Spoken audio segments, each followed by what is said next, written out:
this week's MVP segment on High School Cube News. I'm Beth Long at a very snowy Wheaton North High School. This week we are featuring Fox Sports and Scout.com four-star quarterback who has led his team to the third round of the 7A state playoffs. He's headed to Northwestern. This week's MVP is Clayton Thorson. There you go, Rick! Yeah! Clayton, one of the craziest games probably of your career in the second round of the playoffs had you guys advancing over Fenwick by 1 point. What was the end of that one like? It was pretty crazy. It was a whirlwind of emotions, being down 31-6. Everyone was looking at the scoreboard like, what's going on? We felt like we had the better team. And at halftime, we made some adjustments, and all the seniors looked each other in the eyes and said, we don't want to end this thing like this. We want to come out on top. So we came out in the second half, and that's exactly what we did. And we just beat them off the ball. It was quite a game. In that comeback, you threw 5 touchdowns. How do you engineer a comeback like that? It all starts with up front. Our O-line did a great job protecting all night long, and we tried to get to the ball really fast. And our O-linemen really pushed that. They were getting up there. They were getting ready. Matt Bugalski had a great game, caught 4 touchdowns, well over 200 yards. So he was really a key factor in that and really gave us a spark.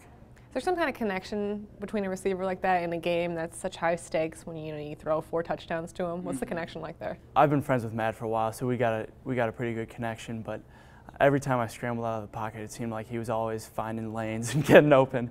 So I think he had about 15 catches, and probably 5 of them were on scrambles. So I'm always looking for him just because he's such a big target, and I know he'll always come down with the ball.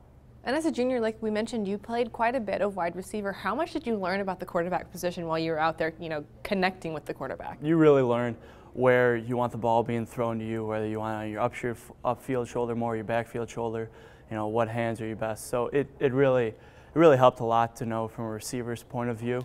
So I guess that was really beneficial for me last year. How much have you developed as a quarterback, do you think, from when you first started here at Wheaton North until now? I feel like I've really developed a lot, just working on my mechanics and reads, especially with my quarterback coach, Kent Graham, who played in the NFL for a while, so he's got experience. But Coach Cornter here is our offensive coordinator, and he does a great job with the quarterbacks. We watch film during my study hall, so it's all throughout the day we're just learning more about football. It's like a 9th class, if you will. So it's definitely, you got to be a student of the game, and I feel like that's something I've realized in the past 4 years. In the offseason, you ended your recruitment, headed to Northwestern to play quarterback there. What do you like about the Wildcats? We got a great recruiting class, a lot of good guys that I'm friends with. And, Coach Fitzgerald's got a good thing going up there with their academics and what you can have after football, as well as playing in a Big Ten football school. They really had the best of both worlds, and I really like that about the school. A couple Chicago guys in the class of 2014 at Northwestern, including Justin Jackson, who was last week's MVP. Yeah. It's kind of nice to be able to stay home with some guys that you're familiar with. Yeah, it is. I've known Justin for a while. Played basketball with him, although they got the better of us a few weeks ago. It'll be nice to play with him. Be a good person to hand the ball off to, so I'm looking forward to that. What's the most memorable moment to this point in your career here? To this point, it would probably have to be last Saturday night, coming back from 31-6 and beating Fenwick by 1. That was definitely the most memorable moment. Lake Zurich, the next round in the third round of the playoffs. What are the keys to that game, you think?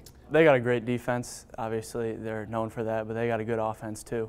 So we got to work on, just putting points on the board at every drive and not having 3-and-outs like we did last game in the first half. But as long as we just control our 1/11th, which our coach has really stressed, I think we can get it done. Today, the first real practice for you guys, preparation for Lake Zurich. It's snowing outside. First snow of the year. Does that change your approach any at all? No, I mean, we know we'll have to play in the elements just because it's football and you can't cancel a football game because of snow. The most important games are playing in the cold, especially when you get down to Champaign, especially, obviously, it's at NIU this year. So we know we have to play in the cold in the most important games, and so we're just preparing for that. But it's pretty fun out there playing in the snow, to be honest. Well, best of luck to you this weekend. And once again, this is Clayton Thorson of Wheaton North. This is this week's MVP on High School Cube News. Make sure you stay tuned for next week's.